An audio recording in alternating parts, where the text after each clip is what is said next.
Bust a Move on the Sega Game Gear is a great version of the classic spin-off from Bobble from Taito. Puzzle games are often overlooked in the world of video games. Usually, everyone looks to first-person shooters, platformers, or action-adventure games as the big system sellers that are the most likely to sell on every system. One genre that doesn't get enough recognition is the puzzle game. So starting with today's discussion, I've decided to take a look at some of the best, and occasionally some of the worst puzzle games out there.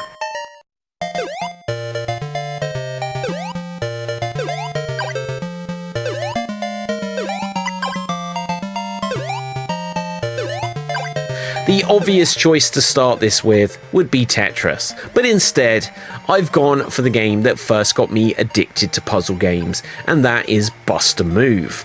Also known as Puzzle Bobble in Japan, well, also occasionally in the West too. I say that because the first version I got to play was Puzzle Bobble for the PC. But then all of the sequels I got were Bust a Move 2, 3DX, Bust a Move 4, but eventually some of the games did get called Puzzle Bobble even in the West. Some may dispute this, but I think this may be the best example of a spin-off game which is actually better than the series it spun off from. Yes, if you didn't know, Bub and Bob, the two mascot dinosaurs that star in Bust a Move, is a spin-off from Taito's, and look, Taito, I'm never quite sure. Someone let me know in the comments, is it Taito or is it Taito? You say Taito, I say potato, I don't know. Right, but this is a spin-off from Bobble. Yes, Bobble is a legendary game, and whilst I've played it, it never captured my imagination as the addictive Puzzle Bobble or Bust a Move has. Bub and Bob add an amount of charm to the game which is often lacking from other puzzle games. Although I'd say that many puzzle games added mascots to the puzzle games around this time, perhaps in response to Bub and Bob. In the game, Bub and Bob help move your bubble launcher, and you aim to shoot randomized colored bubbles, and then you have to connect 3 or more of the same color. Do this, and the bubbles will disappear. There are 2 main modes in the game, Story Mode and Challenge Mode. Challenge Mode will be more the cup of tea for people who like endless Tetris. You keep shooting bubbles whilst avoiding the well they fall in, filling up. Every so often, a new row of bubbles will appear at the top of the screen and shift the bottom row further and further down the well towards being full. This is a mode like the main mode of Tetris and lots of other puzzle games where you can just play endlessly, and for me it's the most addictive mode to come back to again and again. I'm sure many of us will know the feeling of having played for a long time on an endless challenge mode in a puzzle game and then facing either that you feel you're doing too well and at some point you just want it to end because you need to be somewhere or do something soon, or alternatively, that you're doing so well and are starting to feel nervous that at some point you're going to mess up and never do this well again. That's what makes this so much fun. The other main mode on the game sees you having to clear stages, and for most parts these are very easy on the Sega Game Gear version. There's 100 stages overall, and there are a set number of bubbles that you have to clear on the stage to beat each one. Take too long and the top of the stage will be pushed lower and lower towards the bottom of the well. So then there'll be the panic of trying to take out any remaining bubbles and not adding extra bubbles that aren't used and getting rid of them as quickly as possible.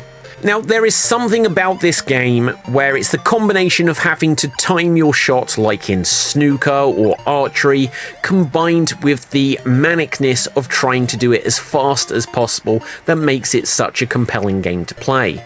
Add to this the strategy of choosing where to shoot next, and it's something pretty special. Sometimes you'll have bubbles that don't match any colours, or at least any colours that you can see on screen, and then you'll either have to shoot these off somewhere out of the way to deal with later, or you could be daring and attach these useless bubbles onto the bottom of others that you're about to get rid of. Doing this kills 2 bubbles with 1 stone, as they say. There are also occasional special bubbles, which are kind of like power-ups, although these are just used once. This includes seeing bubbles with lightning bolt images in them, and when you shoot one of these, it will just take out everything underneath the lightning bolt bubble going across the screen. The fire bombs also explode and get rid of a bunch of bubbles all at once, and then there are the water bubbles, which will change the colour of a bunch of bubbles underneath them, with it raining down like a waterfall. The game isn't like Tetris or Columns or others where you have direct control over the puzzle pieces. No, instead you are just aiming and shooting to put these bubbles in the position you want and hoping that they actually get there. Now, there are loads of clones of this formula on bubble pop style games nowadays, but when it first launched, it was an exciting new spin on the match 3 puzzle genre. Puzzle games have always felt best on handhelds to me, and whilst the Sega Game Gear does have columns, this is maybe my favourite puzzler on Sega's portable console that I have currently played. There are, of course, a ton more puzzle games out there, and in this series I plan to play all of them, or at least as long as people still like them. Like the videos, that is. I'll keep checking more out. Yeah, I'll do that.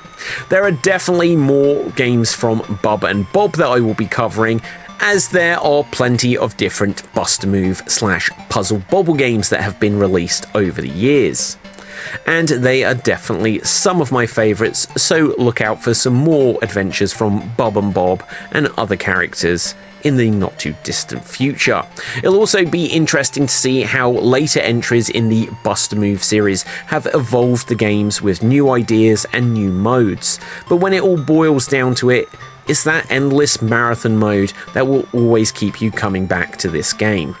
So that is going to wrap things up for this review and exploration of Bust-a-Move on the Sega Game Gear. It is the first part of my looking at various puzzle games that have been released over the years, and if you want to see more of it, do check out the channel and you'll be able to find plenty more. If this is the future where I've already made a bunch of them, then you'll already have them to watch, but if not and it's brand new, then you'll have some more to watch in the near future. Now, I would really appreciate if you would smash that subscribe button here on the Geek Battle Gaming YouTube channel, and as always, go over to www.xstreamed.tv/gaming, where you'll find a written article version of today's discussion. So with that, until next time, stay safe, always stay extremed, and ciao for now. Boom, and we're off the air.